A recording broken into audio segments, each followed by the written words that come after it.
episode is sponsored by Higher Level on Franklin Plaza. Hey everyone, welcome back to Angie PTV. Today I have a wonderful guest with me, Shannon Adkins, the founder of Strains by Shannon. How are you? I'm doing well. How are you doing? I'm great. Thank you for asking. I'm really happy to have you here because I feel like what you touch on is so important and so healing for so many people's inner child. Tell the people a little bit about yourself. Okay. Well, again, thank you so much for having me. I'm so excited to be here today. Strains by Shannon started because of a piece of me that had been restrained. And so as a child, I grew up in Southern Virginia. And so it's like, ladies sit like this, boys do this. It was very, what's the word I'm looking for? Restricting? Very restricting of like who I could be as a person. And when I came into myself in my adulting, it was hard because I didn't know myself outside of what my environment said that I was or that I could be. And even as a little girl, I would see other women and men with locks and natural hair, but that wasn't my story, right? Like my mom was like, you're going to get your hair pressed. You're going to wear these curls, and that's what it is. You're going to get this relaxer, and that's what it is, right? And so then, fast forward, I joined the Army, right? And then in the Army it was the same thing. Like, I couldn't have locks. It was very hard to maintain natural hair, going to the field. And so I wore a lot of wigs throughout my career because it was easy. And I felt as if I wouldn't be judged as much wearing wigs and having straighter hair. And so then there came a time when the Army said, okay, we're going to be more diverse. We're going to be more open. And they allowed locks. And so media was like, okay. Do you know what year that was? Like how long ago? Let me see. It was around roughly, I think, 2016 or so. So that's not that long ago. At all. That's like, I mean, it's crazy to think about 2016 being 7 years ago, but still. Yeah. And people are still fighting in several states because, you know, workplaces, businesses, they don't see it as professional to have natural hair. Yeah, absolutely. And that was my thing. It was like, I wanted to still, but I was, in my mind and in my spirit, I was still restricted to, I want it, but am I going to be accepted? Am I going to get treated differently? And actually I was. And so when I originally transitioned and I got my install, right, I still wore wigs. I still wore wigs. Like I was due to get promoted and I wore a wig in my DA photo because I was afraid that even though I'm college educated, even though I have all of this experience, I'm fit, I would still maybe not get selected because of my natural hair, because I had locks. Why do you think that is? Why do you think that stigma is on Black people's natural hair? I think it's a lack of conversation, a lack of awareness. Because in the Army, there's people with braids that can't perform. There's people with straight hair that can't perform. There's people with short hair that can't perform. There's people, like, you know what I'm saying? Like, there's what a person is able to do, right? Like, their appearance has nothing to do with their competency and what they're able to do. Right. And so eventually I just said, okay, enough is enough. Like, I'm going to be me. And at the time I was an instructor at the University of North Georgia. And when I stopped wearing wigs, there were like 3 or 4 other Black females there on campus. And they were so happy to see me. Because representation matters. It matters. And it really, really hit home with me having that experience. Because me being okay to be me taking the coat off and say, hey, I'm not going to wear these ideas of what somebody else says that Shannon is. I'm just going to stand in my truth and be all of me. Allowed other people to do the same around me. right? Yeah. And it was so great. And then shortly after, like my daughter, she was saying like she wants locks and stuff. And so I was like, okay, like we're going to do this and we are going to expand this brand, because there are so many little girls who have a idea of who they are, but they can't explore it because of what society is going to say. Right. And I didn't grow up with social media, right? I think we had Black Planet. Yeah, I mean, social media is wild. Yeah. And it affects so many people's perception of themselves. I mean, for me, when I first grew up, like my mom, she had a MySpace and a Facebook, and I was like, oh, Mom, I want a MySpace. She would not let me get a MySpace. She was like, absolutely not. But she did let me get a Facebook. In 2009, I believe I got a Facebook. But that's still like really early to be on social media. At the time, I think I was like 10 or I was like 11 or 12, you know, but growing up and kind of seeing all of these social media platforms come to light and kind of their beauty standards have become more like in your face. Like before, you used to just see it in magazines, right? Like you would walk through Walmart and they have these people on the covers that they consider to be the most beautiful people in the world, but none of them look like you. Exactly. And then you go on social media and these people, you know, obviously people are always going to put the best version of themselves on social media. Absolutely. But to see that and then constantly being comparing, like, where am I lacking? And I'm sure for you, like, for me, obviously, with me being mixed, like, my hair is curly, but it's not like yours. Right. And so I'm sure that came with its own set of discriminatories. Yeah. Absolutely. Like, even in the way that we take care of our hair and the products that are marketed to us, they may have an end state where the hair is curly or the hair is looser, but then what is the damage that it does to the scalp? What is the damage that it's doing to the actual hair? And so I think people need to pay attention to that, and less is more with natural black hair. Like our hair doesn't require as much as people think it does or needs, right? And it just depends on the texture of the hair and the length of the hair, and it goes into a lot of stuff. But I mean, I talk a lot about diet, nutrition, exercise, and just living healthy and putting the right stuff in our bodies, putting the right stuff in our hair, and setting the tone to teach those things to our kids. So it is a generational push for overall health. Like, we have to heal from historic generational norms and societal norms, right? Like, those things have had a huge impact on how we see ourselves, like you said. And so until we have the conversations and we have events to create something different, like, change is not going to happen. Like, Martin ain't coming back, right? Like Harriet Tubman, she's not coming back. She's not gonna walk in the room. Like, it's our responsibility we have to be the legends. Change, that we want to see. Absolutely.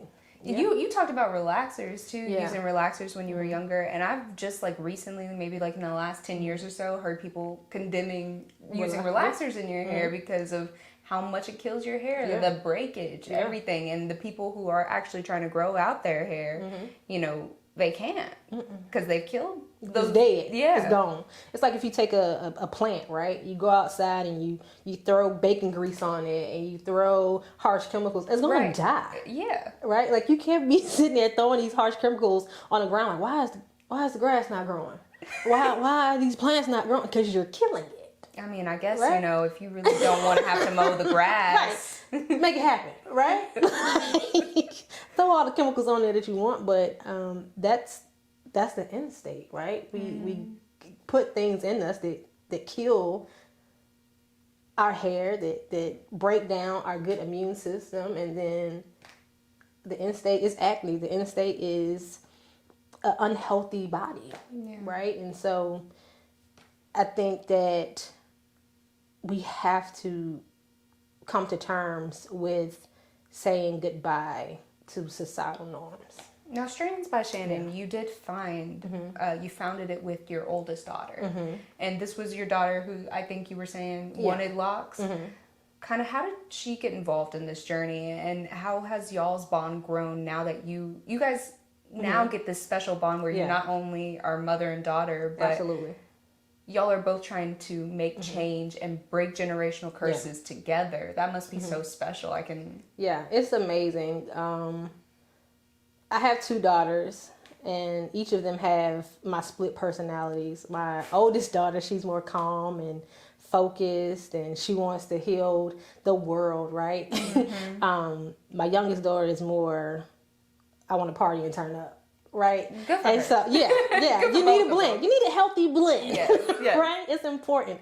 But I was just doing hair, and like I've been a licensed cosmetologist for 20 years, and so she would always see me doing hair and different things, and so one day she just came and she started playing with my hair.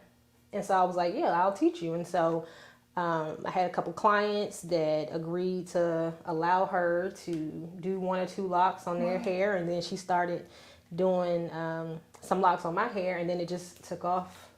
And it's something that we do together. We make all of our products together. And it's just something that eventually one day I want to give it to her, right? Because being from Virginia, I do believe that if you train up a child in the way they should go, when they get old, they won't depart from it. And so I want to leave her with something that she can sustain, something that she can call her own, because we're not here forever, right? And so what are we doing with the time that we do have? And that's something that she will be able to prayerfully pass on to her daughter or her son. And it will be something that will help them to financially sustain themselves. And so when they grown, they don't need to call me, because I'm gonna say, hey, you making products? Well, you need to write a book. If you need money, don't call me. Speaking of, Don't call me. don't call me. Don't call me. Make your own money. Make your own money. Don't read poetry somewhere. Speaking of books, Yeah. you have co-authored a few books. Yes, I have. And they have all been about my journey and about the things that I've experienced and I've endured. Like, again, growing up, a child needs to stay in a child's place, right? And I don't believe that completely. I think it's important that we share our stories, and I think that they should be told in a way that the person can receive it, right? Like, we don't want to give young people the raw, uncut version, but I do think it's important that they get a version that they can process and learn from, right? Because that's the only way. Like, we have to speak, we have to use our voice, and especially for girls who are told to be pretty. Yes. Right? Like, that's like, what what you does are. that even mean? Because beauty is in the eye of the beholder. Right. So it's like, be pretty, whatever that means, and stay in that place. And it's just like, no, like, every place that I'm in, that's my place.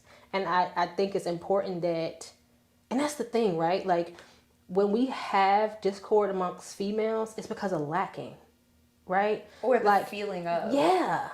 Like, I want to see everyone win. And it's like, just because you're winning, it doesn't mean I'm losing. Yeah, like, our no. winning might look different. No, yes, exactly, very much different. But it's important that girls and women are able to define that and be able to speak life to themselves when nobody else is, right? Because people have looked at me and was like, I can't believe you was going through that. Yeah. Like, I was in the Army Times going through some really, really challenging moments in my life that nobody else knew about. But I had to compartmentalize, and I think a lot of women compartmentalize what they're going through, and they don't tell the full story, but it comes out in different ways, being brash to other women. And so I want to save the world like my oldest daughter. I want to just help women to heal and to be comfortable with whatever truth they're here to tell, because it's for somebody.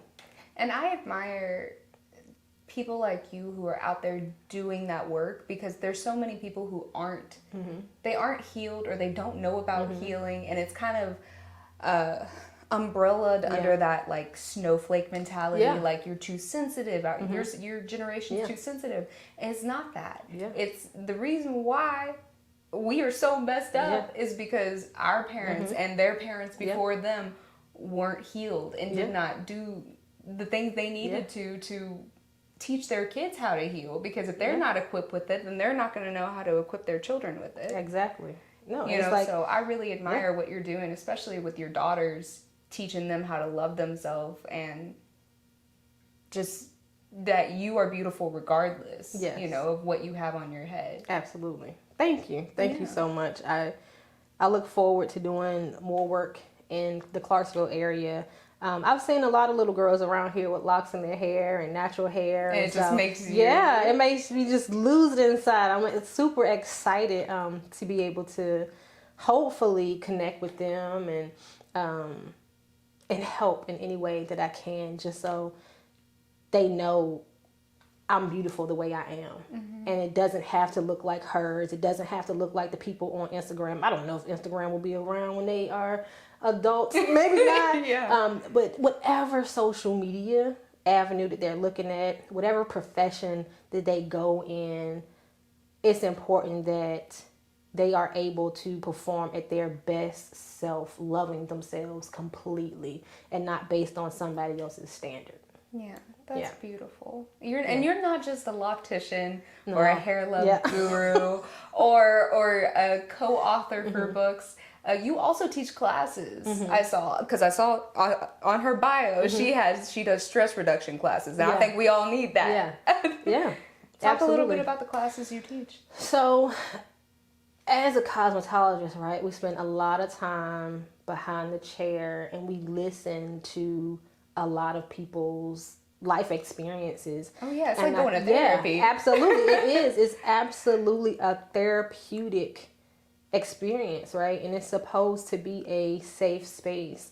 And people, especially in today's society, like, we have a lot going on, right? Like, we don't live in a world where one person can work and one person stays home, and if that person does stay home, they're most likely with kids or with something. Eggs are $9 right now. Right. We can't be doing that. So it's like, it's constant stress, right? Trying to figure out, what does the ideal workspace look like? What does the ideal family look like? How do we protect our kids from what's on Netflix? Like, there's a lot of different stressors, and people have to be able to take time. If it's 5 minutes sitting in the bathroom by themselves and just breathing, I think that they need to do that. If it's listening to music, if it's, I remember another experience growing up. I had a cousin, well, I have a cousin, and her alone time was lighting candles and cleaning up. Like, she didn't want anybody to talk to her. She would just light candles and play Sade. That was her thing. Oh, yeah. And so it's important that we have our moments. There's just us. It's not about the kids. It's not about work. It's not about our significant other. It's just focused on us. Like, another you can't pour reference from an empty cup. Yeah, you can't, right? I don't know if you're familiar or your viewers are familiar with the Carmichael show that came I'm sure. on. I'm sure they are, yeah. And so the mother, one day, someone asked her, what does she want from a fast food restaurant? And she broke down. She could tell you everything that everybody wanted. She could give you everybody's order down to the pickles that they wanted and everything. But she did not know what she wanted. And so it's being able to ask clients and ask our friends, like, what do you want? Because oftentimes we, like, entangle our identities so much in the people who we love and who we take care of, right? Because, I mean, I feel like I'm one of those people. People, I can tell you, I have, like, a notes app of things that my partner loves and enjoys. And, you know, if we go to a restaurant, I can tell you, if they're telling you pickles and mayonnaise on the sandwich, I can tell you he doesn't want pickles and mayonnaise. But then sometimes, like, I'll be looking, or I'll be thinking about what I want, even when it comes to eating out, just simple thing. And it's just like, oh, I don't know. What do you want? Yeah. Because it becomes so, like, when, and not like my partner has ever done that to force me into a situation where I'm just taking care of him or anything like that. But it's like, you know, when you're a businesswoman, when you're constantly worrying about everybody else and not really about yourself. You gotta remember self. You got to put your mask on first, right? Just like on the airplane. You have to. Yeah. Because everybody else around you is going to move on and you're going to be stuck, right? And so when we learn those skills like deliberate breathing, like resting, like truly resting, like the studies are crazy about how many people actually sleep, how many people actually get the appropriate amount of sleep. People who don't even get REM sleep. A person's laying in the bed all night and not ever getting to a point of REM sleep. Wow. Like the body is never resting. With people not getting the proper amount of sleep, like it leads to hair shedding, it leads to stress, right? And it's like, how do we change a few things in our life so that we can get that sleep? How do we just spend a couple moments with ourselves? What do you do? So for me, it's music. It's always been music. I don't know what I would do without music and art, right? Yes. Like art is my life. Writing is my life. And so those are my things. I write a lot. I paint and draw a lot. And I listen to music. All types of music, right? Those are my things, right? I pray, I fast, I exercise. The Army has beat up my body, so I can't exercise like I used to. Yeah. But I'll get a couple laps in the pool. But just remembering myself, and then allowing life experiences to be life experiences. Like a lot of times we go through things and we beat ourselves up. Oh, I should have known, or I should have did this.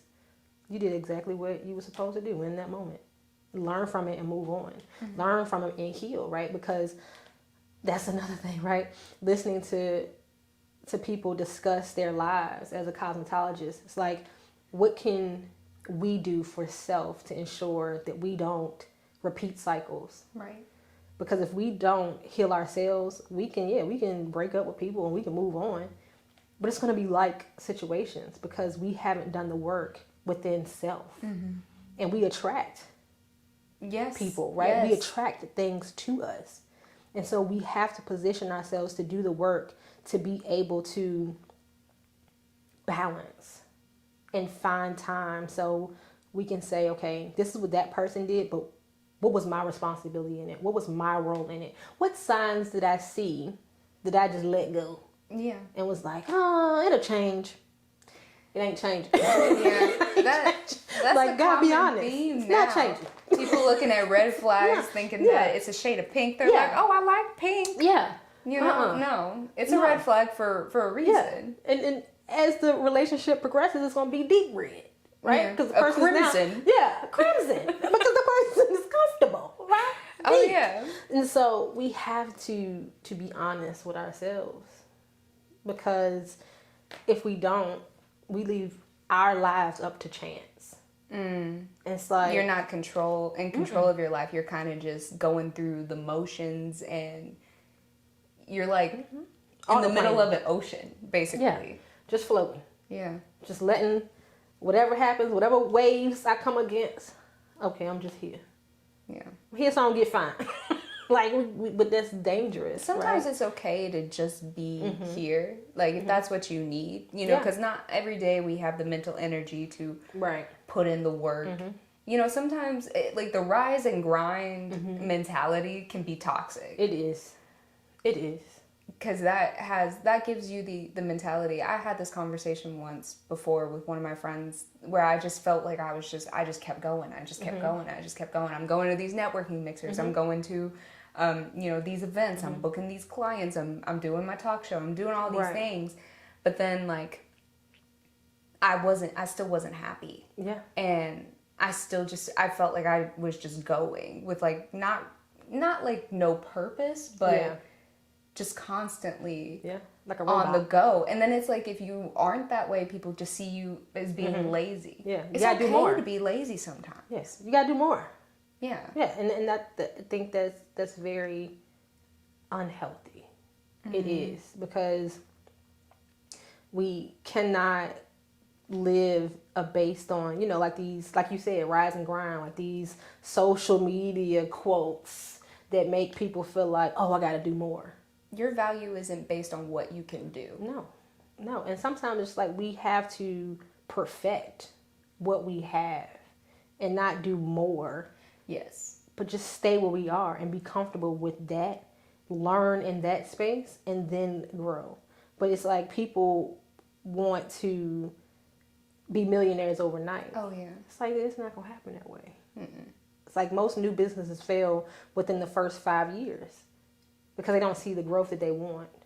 People think, oh, I'm going to be an entrepreneur and I'm going to be paid. It's stressful. Yeah. It's stressful. And it's not easy. It's not at easy. all. It's not. I mean, just like I've been doing this on my own since September, and there's so many times where I thought of quitting. So many times where I was like, did I make the right decision? You know, am I going in the space that I want to be? But in that mentality, I also haven't been acknowledging all the growth that I've been making and all the things like that I prayed for and that I wished for, like, came to fruition. But it was like it came and went, you know. Right. It came and then it was like, okay, well, you know, I got to keep going. I got to do more. And it's okay to want to do more, but you also have to be in the moment. Otherwise, you're never going to appreciate these things that you're wishing for when they do come. Exactly. Because you can't get it back. Like, once that opportunity or once it's gone, it's gone. And so it's just like when the talent and the opportunity have a time to meet each other and shake hands, it got to be right. Right? It has to be right. And so I agree. I think that all entrepreneurs have those moments where it's just like, why am I doing this? Yeah. Right? But then that's where, for me, I listen to my gospel. I also listen to my Nipsey Hussle. And I get back in it. Rest in peace. Rest in peace, Nip. But I have those moments, just like everybody else. And that's the thing, like, we have to also grant each other space and time to be human. And grace. We have to give each other grace. I'm writing a devotional, and that's what the name of it is, Wrapped in Grace. Oh, wow. Yeah, that's funny. What a coincidence. Yeah. That's crazy. Yep, so it'll be, it's still in production, so I don't want to put any dates on it. But, yeah, I'm doing a devotional that will capture my years of service and the scriptures that kept me going. Really, really kept me going. Yep. Wrapped in Grace. That's the name of it. That's wonderful. I can't wait to read. Send me a link. Send me a link when it comes out. Absolutely. I want to see some of you talked about art being an outlet for you. I want to see some of these pieces you brought with you today. Yes, so this is one of my art pieces from Wrapped in Grace. This will also be featured in the book. It's simple beauty. Like, it's not doing a lot, but it gives the concept of just a black woman just standing in grace. And so that's from that, like I said. And then I have another one. And all of this work can be found on my Etsy page. Uh-oh. Yeah, because you do a little bit of everything. I She do. be writing books, she be making earrings. You be just... I do. These ones I have on, I painted these as well. But this is something else that I created. It's also very, very simple. It's just a lady just standing there in grace. Yep. These are beautiful. Thank you so much. I love that. Yeah. I kind of like, people interpret art different ways, and it's kind of like by making them like faceless, you've kind of, I don't know, in my mind, I'm thinking you could put yourself in this position. Absolutely. Like you are a woman standing in grace. Absolutely. That's so beautiful. Just like I said, offering yourself just time for nothing. Yeah. Just time to be with yourself, right? It's important. Give them your social media so that they can follow you. So all of my social media is Strains by Shannon. If you have any questions, want to book me for an event, you can email me at strainsbyshannon@gmail. My book, this is a poetry book. This is on Amazon. You can go check it out. It's called My Calling. It's 21 pages, 21 coloring pages with poems at the bottom. The first 11 pages actually have the pictures and the poems. The additional pages just have the poems. And it's an empty space for girls to create their own vision. right? That, like I said, that can be found on Amazon, and it is My Calling: Empowering Girls with Locks. Shannon, you are wonderful. Yes. I'm so glad. you. I was like, I feel like Yes. this, you know, we haven't really gotten to like have a deeper conversation, but Yeah. I feel like I'm coming out of this knowing you a lot Yeah. better. Keep pouring Yes. into Absolutely. these young girls, into yourself, and Yes. keep showing people how to heal. You can't save Absolutely. the world, but Yes. you know, one person at a time can create Yes. a ripple effect. Absolutely, I believe that. Thank you so much for Thank being you on for my show having me. today. Yes. Of course. And thank you guys for watching. Follow Shannon on all of her social medias. It'll be linked in the description below. And I will see you guys next time. Bye.